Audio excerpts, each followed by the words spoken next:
сұрақ. Екі бала бөлінген екі бөлікке бөлгенде 4 минут уақыт жұмсайды. Алты бөлінген 1 метрлік шөркелерге бөлетін уақытты табыңыз. Екі бөлікке бөлу үшін бір рет кесеміз. Бір рет кескенде 4 минут кететін болса, 6 метрді 1 метрді 6 бөлікке бөлеміз. 6 метрді 6 бөлікке бөлу үшін 5 рет кесуіміз керек.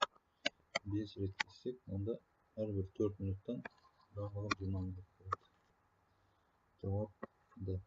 Екінші сұрақ. Сұрақ белгісінің орнында қай сан тұратынын табыңыз. Бірінші үш қарайтын болсақ, 12-ден 4 азайтсақ 8 шығады. 23-тен 13 азайтсақ 10 шығады. Үшіншісінде де дәл солай. 7-ден 11 азайтсақ, сұрақ белгісінің орнында 6 шығады. С жауап. Келесі. Егер С бөлінгенде 2-ден 1 болса, онда 2С-ді азайтылған С квадрат бөлінген Д квадрат плюс 2С-ді санында қаншаға тең болатынын көрсетеміз. Бұл жерде біріншісін пропорция жасайтын болсақ, Д тең болады 2С-ға. Онда Д-ның орнына 2С-ны қойсақ болады. 2С көбейтілген 2С азайтылған С квадрат бөлінген Д квадраттың орнына 2С-ның квадраты 4С квадрат қосылған 2С көбейтілген 2С.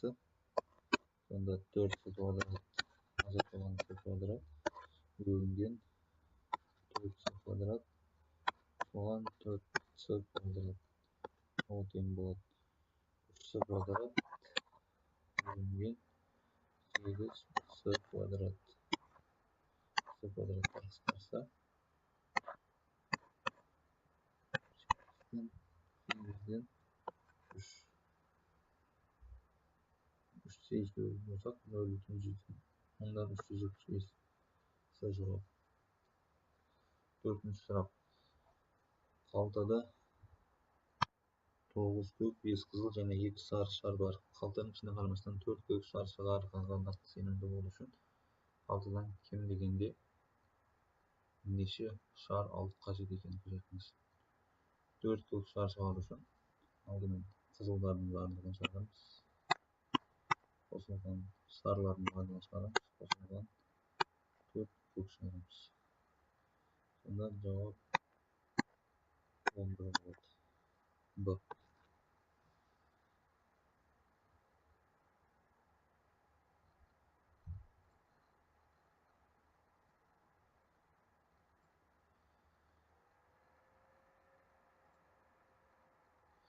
Келесі 5-ші сұрақ. Берілген санға 10-ды қосқанда бір санның кубы шығады, ал 10-ды азайтқанда бір санның квадраты шығады. Берілген санды анықтаңыз. Бұл жерде жауаптан қарайтын болсақ,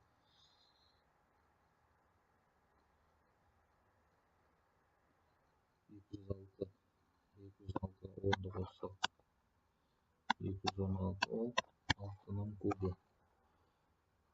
Ал 10-ды азайтатын болсақ 196 ол 14-дің квадраты. Жауап А. 6-шы сұрақ. 1, 2, 3, 150-ге дейін сандардың ішінен бір сан алынды. Алынған санның орнында қалдықсыз бөлініп алынған табыңыз. Оңға қалдықсыз бөлінеді. 10, 20, 30 барлығын санайтын болсақ, 0-мен өтетіндерді санайтын болсақ, 15 сан бар. Ал G-нің ішінде 150 сан бар. 15-ні 150-ге бөлсек, 10-нан 1. 10-нан 1 жауап Е. Келесі 4-ші сұрақ. Екі санның арифметикалық ортасы 13-ге тең. Егер сандардың бірі 19-ға тең болса, екінші санды салыңыз. Екінші сан x болса, 13 қосылған x 19 қосылған x бөлінген 2 тең 13-ге. Ол жерде 19 қосылған x тең 26, x тең 26-дан 19 азайтсақ 7. Екінші сан 7 болатын бұл. 8-ші сұрақ. 11-дің 6 дәрежесі азайтылған 6-ның 5 дәрежесі 5-ке бөлгенде қандай қалдық болатын табыңыз. Сонда бөлек-бөлек қалдықты тауып азайтсақ та болады. Сонда 11-ді 5-ке бөлгенде бір қалдық қалады. Бірдің кез келген дәрежесін, 11-дің кез келген дәрежесін 5-ке бөлгенде бір қалдық қалады. Өйткені 1-мен кететін болады барлығы. Бір азайтылған 6-ны 5-ке бөлсек бір қалдық. 6-ның да кез келген дәрежесі 6-мен кететін болады. Екеуін бірден бірді азайтсақ, сонда 0 қалдық қалады. Д.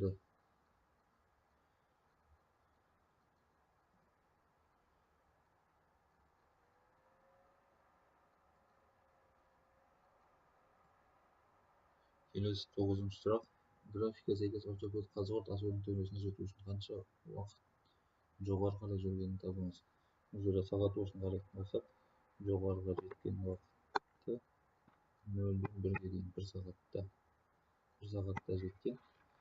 1 сағатымыз минутта 60 минут болады. Келесі 10-шы сұрақ. Поезд 4 сағат ішінде 336 км жүрді, ал автобус 3 сағат ішінде 126 км жүрді.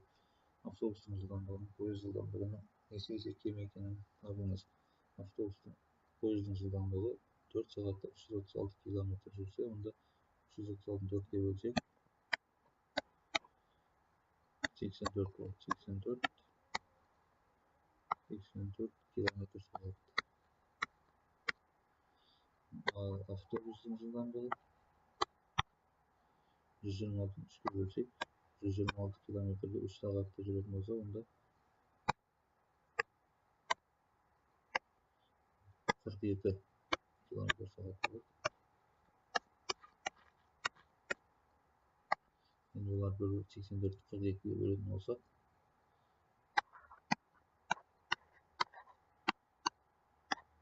жауап 2 болады.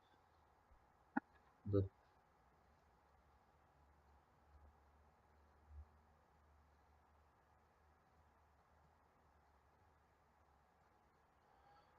Келесі 11-ші сұрақ. Суретте тігінен данасы көнделген жылдар. Bir автомобиль маркасының 2011-2014 жылдардағы сатылу көрсеткіші көрсетілген. Сатылу данасының өзгеріс ауқымы. Өзгеріс ауқымы деген максимумда минимумда азайтамыз. Максимум бізде 80 сатылған. 80 азайтылған. Минимум бізде 20 сатылған. 20, 80-нен 20-нен азайтамыз. 60 болады. Жауап өзгеріс ауқымы 60-қа дейін. 12-ші сұрақ. Актив жеті тарифімен барлық операторларға қоңырау соғу минутына 7 теңге, ал керемет тарифімен қоңырау соғу үшін желі ішінде 0 теңге, басқа операторларға минутына 20 теңге.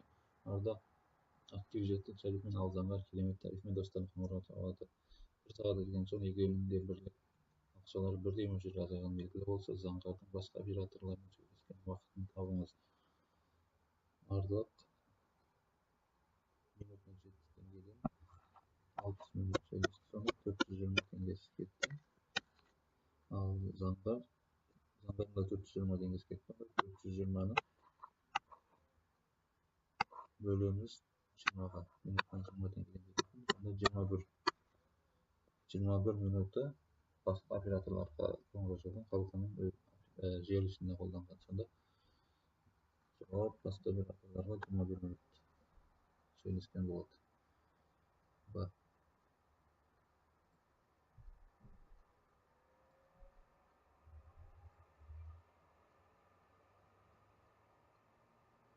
Келесі 13-ші сұрақ. Мұғалім оқушыларды дөңгелек үстелге отырғызып, 1-ден 18-ге дейін нөмірледі. Нөмір 4-ші оқушыға дәл қарсы отырған оқушының нөмірін табыңыз.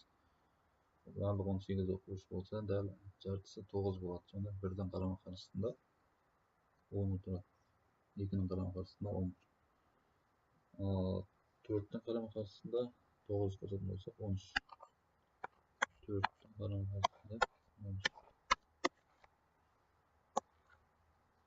Жауап. 14-ші сұрақ. Егер А санының 20% 48-ге тең болса, осы А санының 5-тен 1 бөлігін табыңыз. А санының негіз 20% деген ол 5-тен 1 болады. 100-ден 20 ол 5-тен 1-ге тең. Сонда Аның 5-тен 1 бөлігі 48 болады. Жауап. С жауап. Келесі 15-ші сұрақ. Суретте үйдің сызбасы берілген. Сызбадағы үлкен 3 бөлменің аудандарын қосындысын табыңыз. Ұзындығы мен ені 4 болса, Audany 16 болады. Екінші бөлмеде uzun bölmenin 16 болады. Üçüncü bölmenin uzunluğu 4, eni 3 болса, onda 12, одан 12 қосып шығатын болсақ, 32, 12-ні қоссақ 44. Екінші бөлменің ауданы 44 метр квадратқа тең. Жауап Б. Келесі 16-шы сұрақ. Суретте үйдің сызбасы берілген. Сызбадағы екі бөлменің периметрлерінің қосындысын табыңыз. Екі бөлме.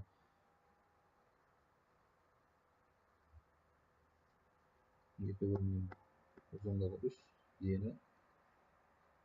ендерін қосқанда 8-ден 4 айтсақ, ендерін қосқанда 4 болады. 2 мен 2-ні қосқанда 2 метр, 2 метр. Сонда периметрі 2 қосылған 3 бөлінген 2 бір бөлмелікі, екінші бөлмелікі дәл солай. Сосын 2 бөлінген 4 бөлінген 5. Ол тең болып 20-ға. Да жауап. 17-ші сұрақ. Қорапшада 1-ден 7-ге дейін нөмірленген 7 шар бар. Қорапшадан бір шар алғаннан, оның тақ нөмірлі шар болу ықтималдығын табыңыз. 1-ден 7-ге дейін болса, онда 1, 3, 5, 7, 4 тақ сандар. Ол сандардың барлығы 7. Сонда тақ сан шығу ықтималдығы 7-ден 4. Е жауап. 18-ші сұрақ. Қорапта 5 қызыл, 8 жасыл, 13 көк және 17 сары шар бар. Қораптың ішіне қарамастан бір сары шар шығарғанына нақты сенімді болу үшін қораптан кем дегенде қанша шар алу қажет болатынын көрсетіңіз. 5 қосылған 8 қосылған 13 қосылған 1 қосатын болсақ 26, 27 шар алғанда ішінде бір сары шар бар екеніне нақты болады.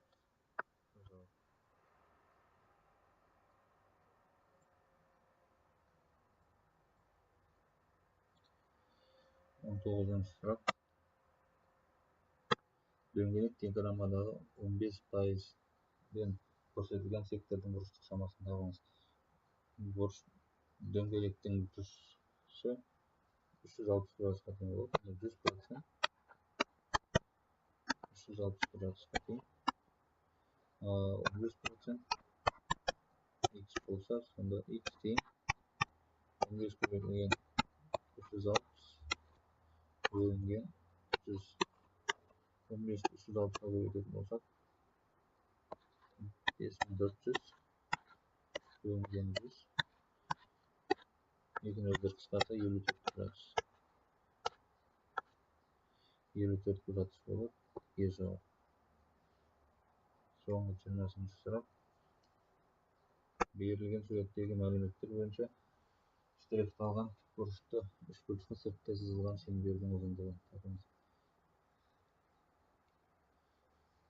Катетте квадрат жүргізілген. Квадраттың ауданы 16 болса, қабырғасы 4 болады. Екінші квадраттың ауданы 9 болса, қабырғасы 3-ке тең болады. Сонда гипотенуза бізде 4-тің квадраты қосылған 3-тің квадраты 25-ке тең болады. 5 ол 5-тің квадраты. Гипотенуза 5-ке тең. Ал сырттай сызылған шеңбер, тікбұрышты үшбұрышта сырттай сызылған шеңбер, шеңбердің радиусы гипотенузаның жартысына тең болады. Сонда гипотенузаның жартысы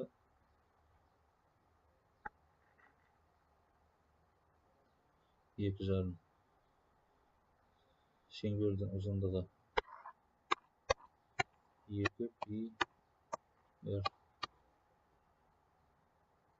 2 көбейтілген пи 3,14 көбейтілген 2,5 радиус 2,5.